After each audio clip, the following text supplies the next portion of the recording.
What if I told you that one simple prayer could have saved a man from losing his legs forever? This December traveler ignored the most important warning of his life, and what happened next will make you think twice before your next journey. December is the season when families across Africa pack their bags and head home to their villages for Christmas. The roads are busy, the excitement is high, and everyone is thinking about the celebrations ahead. But there's something most travelers forget to do before they hit the road. Something that could mean the difference between arriving safely and never arriving at all. Today's story is about Mr. John, a successful businessman who thought he had everything figured out, until one December journey changed his life forever. Mr. John was what you'd call a self-made man. He had built his business from nothing, married a beautiful woman named Yuyu, and blessed with 3 wonderful children. Every December, without fail, he would pack up his family and drive from Lagos back to his village in Enugu State for Christmas. It was a tradition he never missed, a way of showing everyone back home just how well he was doing in the big city. His journey to success hadn't been easy. 20 years earlier, he had left his village with nothing but the clothes on his back and a burning desire to make something of himself. He had slept on friends' floors in Lagos, worked multiple jobs to pay for evening classes, and slowly built his construction business one small contract at a time. The early years were brutal. There were months when he couldn't afford to eat 3 meals a day, times when he questioned whether he should just return to the village and accept a simple life as a farmer like his father. But Mr. John was stubborn in the best way possible. He refused to give up on his dreams. He studied at night by candlelight when he couldn't afford electricity. He walked miles to save transport money that he could invest in his business. He treated every small job as if it were the most important contract in the world, building a reputation for quality work and reliability that gradually attracted bigger and better opportunities. By the time he met Yuyu at a friend's wedding, Mr. John was already establishing himself as a contractor people could trust. Yuyu was a teacher then, beautiful and intelligent, with the kind of quiet strength that Mr. John knew he needed in a life partner. Their courtship was simple but genuine. She saw past his rough exterior and recognized the ambitious, hard-working man underneath. He saw in her not just beauty, but wisdom, kindness, and the kind of moral compass he knew would keep their family grounded even as success came. Their wedding was modest by today's standards, but it was filled with joy and hope. They started their married life in a small apartment in Suraleh, with big dreams and an unshakable belief that hard work would eventually pay off. And it did. Contract by contract, year by year, Mr. John's business grew. They moved to a better apartment, then to their own house. The children came one by one, 3 beautiful kids who spoke both English and Igbo fluently, who excelled in school, and who carried themselves with the confidence that comes from knowing you are loved and provided for. But success, as they say, breeds envy. And nowhere was this envy stronger than in the heart of Mama Amoka, Mr. John's stepmother. Mama Amoka had married Mr. John's father when John was already a teenager, after his biological mother had died from a brief illness. The marriage was more of a practical arrangement than a love match. Mr. John's father needed someone to help care for his remaining children, and Mama Amoka needed the security that came with being married to a man who owned land and had some standing in the community. From the beginning, the relationship between Mama Amoka and Mr. John had been strained. She resented that his loyalty remained with the memory of his deceased mother. He resented what he saw as her attempts to replace someone irreplaceable. When Mr. John left for Lagos, both parties were secretly relieved to have some distance between them. For the first few years of Mr. John's city life, when he was struggling and barely making ends meet, Mama Amoka felt a certain satisfaction. She would tell neighbors that city life wasn't as wonderful as young people thought, that Mr. John would probably come back home eventually with his tail between his legs. She even made comments about how his real mother would have advised him to stay in the village and learn farming like his father. But as the years passed and Mr. John's fortunes changed, so did Mama Amoka's feelings. What started as mild satisfaction at his struggle slowly transformed into burning resentment at his success. She couldn't stand how Mr. John's Christmas visits became the talk of the village. She hated how people would gather around his car to admire it, how children would beg him for sweets and small gifts, how other parents would point to him as an example of what their own children could achieve if they worked hard enough. Mama Amoka had watched Mr. John rise from the poor boy who left the village years ago to the successful man who now returned every Christmas with expensive gifts, new clothes, and stories of city life. While other relatives celebrated his success, Mama Amoka's heart grew darker with each passing year. She couldn't stand how Mr.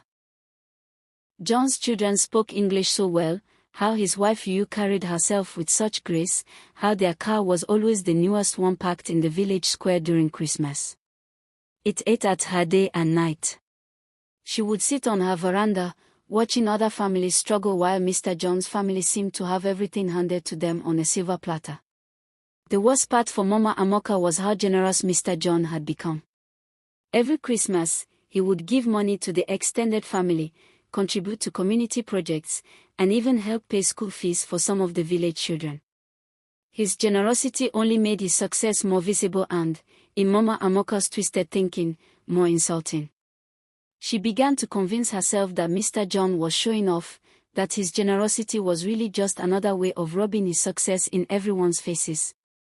Mama Amoka had always been known in the village for her knowledge of traditional medicine and spiritual practices. People came to her when they needed healing herbs or when they wanted to know what the future held. She knew which roots could cure stomach problems, which leaves could reduce fever, and which rituals could bring good luck or ward off evil spirits. This knowledge had given her a certain respect and influence in the community that she cherished deeply. But as her jealousy grew stronger, she began to use her gifts for darker purposes. She started visiting the local medicine man, a wrinkled old figure who lived at the edge of the village where the palm trees grew thick and the shadows never seemed to lift completely. This man was known for more than healing herbs. He was someone people whispered about, someone you went to when you wanted to influence events in ways that normal methods couldn't achieve. This particular December started like any other for Mr. John. The Harmattan winds were blowing, bringing that familiar dusty coolness that marked the beginning of the holiday season. His business had done exceptionally well that year. The contracts had been flowing in, his bank account was fuller than ever, and he had already purchased the gifts he would take home to the village. A new television for his father, wrappers for the women, toys for the children, and enough money to make sure everyone knew that city life had been very good to him. Yu, his wife, had been busy preparing for the trip as well. She had sewn new outfits for all the children, packed boxes of city delicacies that the village people loved, and made sure their documents were in order. But unlike her husband, Yu had a nagging feeling that something wasn't right about this year's trip. She couldn't put her finger on it, but something felt different. 2 weeks before their planned departure date, an old woman appeared at Mr. John's office. She was bent with age, her wrapper was faded and patched in several places, and she carried herself with the slow, deliberate movement of someone who had seen many decades pass by. The security guard at the office building tried to turn her away, but she insisted she had an important message for Mr. John. When the old woman finally made it to his office, Mr. John was annoyed by the interruption. He was in the middle of reviewing a major contract, and the last thing he wanted was to deal with what he assumed was another village person looking for a handout. "Oga, I have come with a message for you," the old woman said, settling into the chair across from his desk without being invited to sit. Mr. John barely looked up from his papers.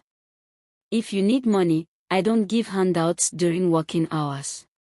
Come back during Christmas when I'm in the village." But the old woman shook her head slowly. "I'm not here for money, my son. I'm here because I've seen something in a dream and I must warn you." Now she had Mr. John's attention, though not in the way she hoped. He looked up with irritation clearly written across his face. "Mama, I don't have time for village superstitions. I'm a modern businessman. I don't believe in dreams and visions. The old woman leaned forward, her eyes taking on an intensity that made Mr. John slightly uncomfortable. My son, before you travel this December, you must pray and fast for 3 days. There is danger waiting for you on the road. Dark forces have been set in motion against you and your family. Mr. John laughed, but it was a harsh, dismissive sound. Mama, thank you for your concern, but I don't need prayers and fasting. I have insurance on my car, I'm a careful driver, and I've been making this trip for 15 years without any problems. The old woman stood up slowly, her joints creaking audibly in the quiet office. Pride comes before a fall, my son. The danger I speak of is not from careless driving. Someone close to you has gone to great lengths to ensure this Christmas trip will be your last. That's enough, Mr. John said firmly, standing up behind his desk. I appreciate your concern, but I don't want to hear any more of this nonsense. Security will see you out. As the security guard escorted the old woman toward the elevator, she turned back one last time. 3 days of prayer and fasting, she called out. It's the only thing that can protect you now. Mr. John watched the elevator doors close, then shook his head and returned to his work. But throughout the rest of that day, and for several days after, the old woman's words kept echoing in his mind. Not because he believed them, but because they annoyed him. He prided himself on being a rational, educated man who had left village superstitions behind when he moved to the city. Meanwhile, back in the village, Mama Amoka was putting the finishing touches on her plan. She had paid the medicine man handsomely for his services, and he had assured her that the ritual would be effective. They had buried certain items at the junction where the main road entered the village, items that were meant to ensure that Mr. John would never make it home alive. This Christmas, Mama Amoka muttered to herself as she stirred her evening soup, let's see if his city money can save him from what's coming. The week before departure, strange things began happening around Mr. John's house. Yuyu was the first to notice them. The flowers in her garden, which had been blooming beautifully just days before, suddenly began to wither for no apparent reason. The children, who were usually excited about the upcoming trip, became moody and kept having nightmares about accidents and hospitals. One morning, Yuyu woke up to find that all the mirrors in their house had developed strange cracks overnight. When she mentioned this to Mr. John, he brushed it off as changes in temperature affecting the glass. Yuyu, you're starting to sound like one of those village women with their superstitions, he said, adjusting his tie in the cracked bathroom mirror. These are just coincidences. But Yuyu had grown up in a family where spiritual matters were taken seriously. Her grandmother had been a woman of deep faith who taught her to recognize signs and warnings. The combination of the withered flowers, the children's nightmares, and the cracked mirrors was too much to ignore. John, she said that evening as they sat down for dinner, maybe we should pray about this trip. Ask God to guide us and protect us. Mr. John set down his fork with more force than necessary. Yuyu, I work hard to provide for this family. I plan everything carefully. I maintain our car properly. I don't need to pray for God to do what I'm already doing for myself. Their eldest child, a 10-year-old boy named Chidi, looked up from his plate. Daddy, in Sunday school, Teacher Mary said we should always pray before traveling. That's enough, Mr. John said firmly. We'll be fine because I'm a careful person, not because of prayers. But that night, as Mr. John lay in bed, he found himself thinking about the old woman's visit again. And for the first time, he also found himself thinking about Mama Amoka. He remembered how she used to look at him during previous Christmas visits, the way her smile never quite reached her eyes when she congratulated him on his success. He remembered how she always asked pointed questions about his business, his income, his plans for the future. Still, when morning came, he pushed these thoughts aside.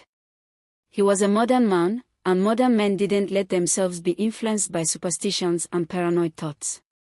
The morning of departure arrived with an unusual chill in the air. December 20th, 2023. Easter. John woke up early and went to start the car, as was his routine whenever they were planning a long journey.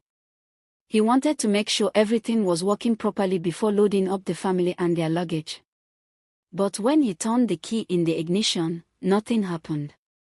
The car was completely dead.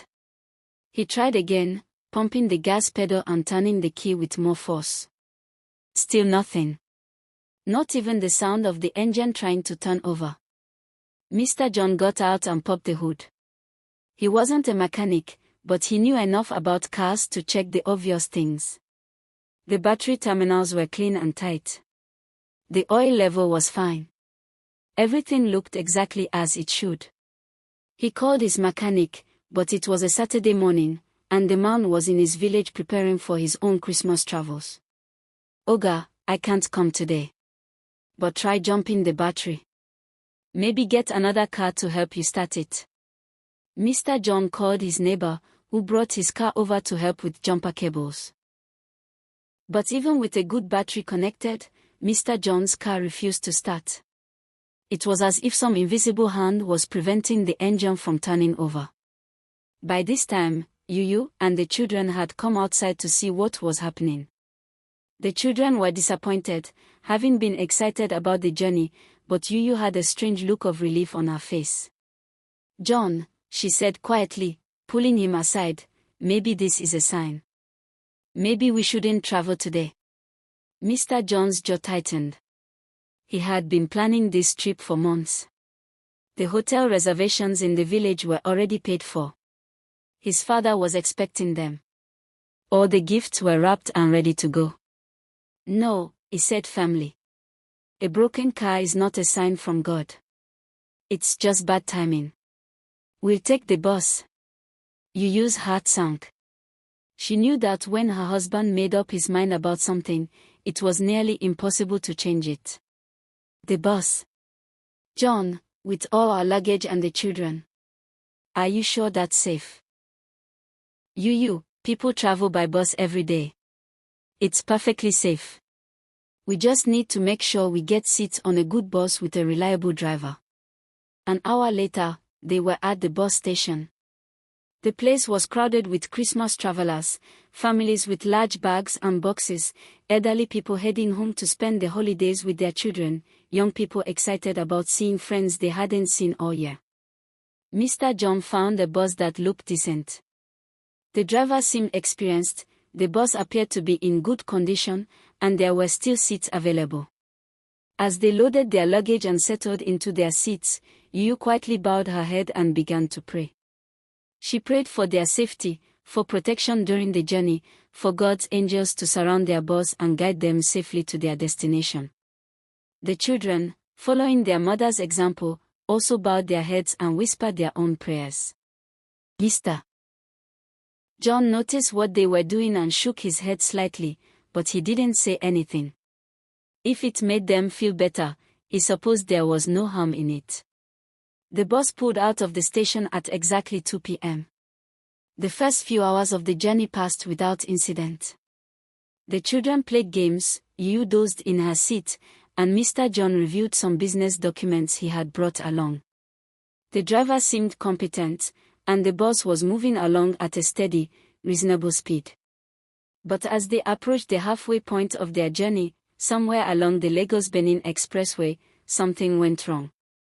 Mr. John was looking out the window when he heard the driver suddenly shout something in Yoruba. He looked toward the front of the bus and saw the driver pumping frantically at the brake pedal. The man's face was a mask of terror. "The brakes," the driver shouted in English. "The brakes are not working." The bus was moving down a slight hill, and instead of slowing down, it was picking up speed. Other passengers began to realize what was happening, and panic started to spread through the bus like wildfire. Up ahead, Mr. John could see a massive fuel tanker truck moving slowly in the same direction they were traveling. At the rate they were gaining speed, they were going to slam into the back of that tanker within minutes. The driver was doing everything he could, trying to downshift, attempting to steer the bus off the road, but the shoulder was too narrow and there was a deep ditch on both sides of the highway. Yuyu grabbed her children and pulled them close to her. Jesus, protect us, she whispered urgently. Cover us with your blood. Send your angels to surround this bus. Other passengers were screaming, some were crying, some were praying in different languages. The bus was now moving so fast that the wind was whistling through the windows. Easter. John felt a terror unlike anything he had ever experienced in his life. For the first time since the old woman had visited his office, he found himself thinking about prayers and divine protection. But it seemed too late now. The collision happened at exactly 6:47 p.m. The bus slammed into the back of the fuel tanker with a force that could be heard for miles. The sound of twisting metal, shattering glass, and screaming people filled the air. The tanker, despite its massive size, was pushed forward by the impact, and both vehicles ended up in a tangled mess of wreckage on the side of the highway. In the immediate aftermath of the crash, there was an eerie silence. Then, slowly, the sounds began. Mourning from the injured, crying from those who were trapped, the hiss of escaping fluids from the damaged vehicles.